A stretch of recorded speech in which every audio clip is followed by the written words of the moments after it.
Welcome back to Conversation with Cardinal Dolan. I'm Father Dave Dwyer. Joining us now is Stephen Moore, the former Chief of Staff in the United States House of Representatives, who now lives in Kiev, Ukraine. He founded the Ukraine Freedom Project and has firsthand on-the-ground knowledge of current events there. He's been to the front line over 12 times and has spoken with endless victims of religious freedom and other abuses. Welcome to Conversation with Cardinal Dolan, Stephen Moore. Hey, thanks for that kind introduction. Steve, thanks for being with us. I admire you from afar, and I'm very grateful that you're with us on the show. Are you in Kyiv now, or are you at home? I am not. I'm taking a short break in Europe. You got to get out of the war zone every now and then. Sure. But what is this? But you're actually kind of like your quasi-permanent residence is in Kiev, right? I live in Kyiv. I have an apartment in Kyiv. I count it as my home. Okay. What's your connection? Is it simply very benign interest, intense, passionate interest in an extraordinarily troubled zone? Or do you come from a Ukrainian background? Have no Ukrainian roots whatsoever. But I did have the good fortune to live there in 2018 and 2019. Loved it. Made a lot of Ukrainian friends, and coincidentally, I got a job at an artificial intelligence firm that had like 500 Ukrainian software engineers and the like. And so I had all these Ukrainian friends, and I left the AI firm in the end of January 2022. And I'm just, deciding I'm going to take a break. And I'm like, should I go skiing in the Alps or should I go skiing in the Rockies? And then my friends in Ukraine start calling me and they start saying things like, they're bombing Kyiv. I don't know what to do. And I had spent nearly 2 years as a civilian in Iraq at the beginning of that war, and I knew what to do. So I hopped on a plane and I got there on day 5 of the war, arrived in a city called Chernivtsi, which is near the Romanian border, and just started trying to help everywhere I could. That's highly appreciated. Now, Steve, what I particularly am interested in your take on this. I mean, we've got a lot of experts on the whole Ukrainian crisis. Most of them would center, understandably so, on the political, the economic, the military. You have a particular optic, if I understand correctly, is that there's a lot of religious persecution going on. Ukraine is a highly religious country, right? And it's being under assault now from Russia, which in many ways, the Russians are an historic religious country as well. But there is now religious persecution going on in Ukraine by the Russians. Is that right? And tell us about it. Yeah, I feel like God has put me in some of these positions, like getting me here quickly and meeting some of these people. I met a software engineer named Victor. Victor is an evangelical pastor, at least he was at the beginning of the war in the 2014-2015 era. And he told me that he was trying to get a group of people out of Luhansk that included a pregnant woman and a newborn child. And the Russians pulled him over. They took him out of the car. They detained him for 25 days, tortured him. And one day they were torturing him with a taser, and a Russian Orthodox priest was looking on and tried to cast demons out of him because he was an evangelical Christian. And I thought, wow, this is just a gripping, horrible story. And it's a miracle that he got out of there, frankly. And then I started asking more people, and this is widespread. There's a city called Melitopol where all the Protestant churches have been wiped out on a systematic basis by the Russians. Mm-hmm. Now, I'd be more familiar, Steve, as you would. Thanks for that, because I have heard about the evangelical and the Protestant community suffering terrible harassment. You've just vindicated it. I, of course, would be a little bit more familiar with the Ukrainian Greek Catholic Church that is undergoing severe. Sadly, Steve, as you would know, the Ukrainians are used to this. Under Stalin, they were decimated. There were only 9 priests left in Ukraine when Stalin died, as far as among the Ukrainian Catholics. Then, of course, we had the Ukrainian Orthodox Church that is now being persecuted because they split from the Russian Orthodox Church. Are you following that dynamic as well? And the Jewish community, of course. I don't know exactly where they come in all of this.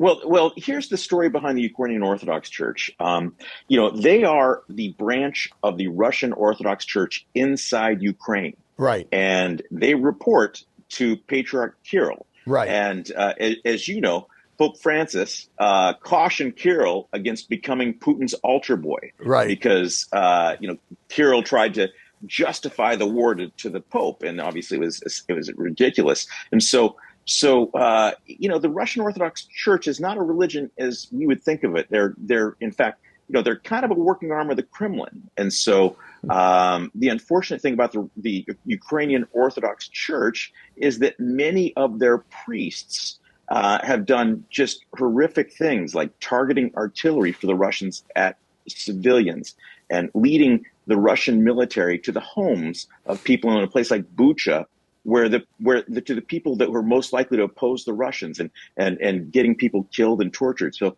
the Ukrainian Orthodox Church is it's a national security issue. It's not really a religious freedom issue. And it's as the same way that in Russia during the Soviet Union time, many of the Orthodox leadership were KGB agents. Now, historically, not that this absolves them of this, we can see where that came from, because they, of course, would trace their roots back to Byzantium, Constantinople, where the church was seen as an arm of the emperor. Okay, that's different in the West. So some of this is historically understandable, while still not proper. What's your read? What's your read on it? Like right now, Steve, there's a great turmoil over the sad death of the great human rights advocate who just died. I forget his name. Navalny. Yeah, what a man of courage and fortitude. He's sort of like today's Solzhenitsyn. And they're saying, and so everybody in the United States is saying we have to show Putin that this can't go on. We have to have opposition. Yet we're foot dragging in getting aid to Ukraine, which should probably be the most potent way that we could show Putin that we're not putting up with this. Is that an overly simplistic read, or would you agree?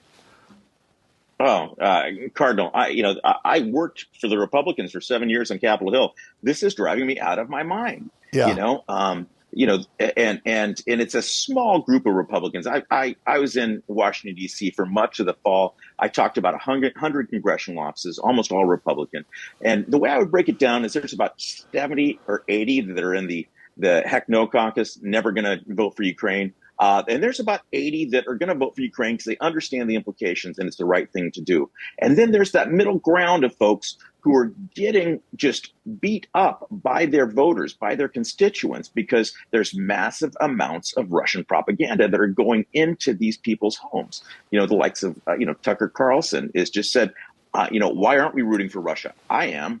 And that's what he tells people. So it is really a rough time on Capitol Hill. Yeah. Well, thank you for expressing that frustration and coming from an in-house Republican who's been very close. Now, I'm sure you'd say the Democrats are hardly saints in this, too. They've been less than enthusiastic. You just seem to have a lot of you seem to have a lot of dysfunction on both sides. But it just bothers the heck out of me, also being an historian, that we haven't learned from the past. If you allow tyranny, if you allow aggression, if you allow imperialism to go on, it will not stop, all right? And why we think if we just said, okay, well, let's just say, okay, situation as is, keep the land that you took and let's have some peace, isn't that just going to exacerbate things? Oh, Cardinal, as you know, Putin is in violation of several dozen peace treaties right now, including some with the United States, like this New START the New START nuclear proliferation treaty. So, so Putin is a KGB agent, and that's where he takes it to heart. And, he's trained to lie, and he's good at it. And, what he'll do is he will have a ceasefire, he'll have some sort of peace for a couple of years. He will retool, and then he'll come back. And then we'll be not fighting in Ukraine, we'll be fighting in Poland, or we'll be fighting in, the Baltic states. Mm-hmm. And those are NATO countries. Nobody wants to see American kids going into Poland to fight Russians. And, and right now it's very inexpensive, relatively speaking, to send weapons to people that want to fight and die for their freedom. So we don't have to. Steve Moore is with us, and I'm sure glad he is. Steve, on March 10th, which is a Sunday, at 10:15 in St. Patrick's Cathedral, Aid to the Church in Need has asked me to offer a Mass for persecuted Christians around the world. And Wow. And who will be at the Mass is the Ukrainian Catholic Patriarch, Sviatoslav Chechuk, who is a great patriot and highly respected in Ukraine. I'm sure you know of his stature. He's going to be here, and he'll be preaching at the Mass. If you're in town, we'd love to have you. All right? Oh, that's very kind of you. Just hearing this gives me chills. This is powerful. Thank you for doing that. We need to do it. Thank you, Steve. Keep up your advocacy. We appreciate it very, very. How can people tie into your organization? Do a little commercial here. Yeah, sure. UkraineFreedomProject.org. UkraineFreedomProject.org. They can come. They can make a donation. We'll put it to good use. If they want to learn more about Russia torturing Christians in Ukraine, it's that easy. RussiaTorturesChristians.org. So I got 2 websites. Both of them are good to go to. See you soon. Maybe I'll see you in Ukraine. All right. Thank you, Steve. I will look forward to that. Call me. Steve Thank you, Stephen Moore. You're on.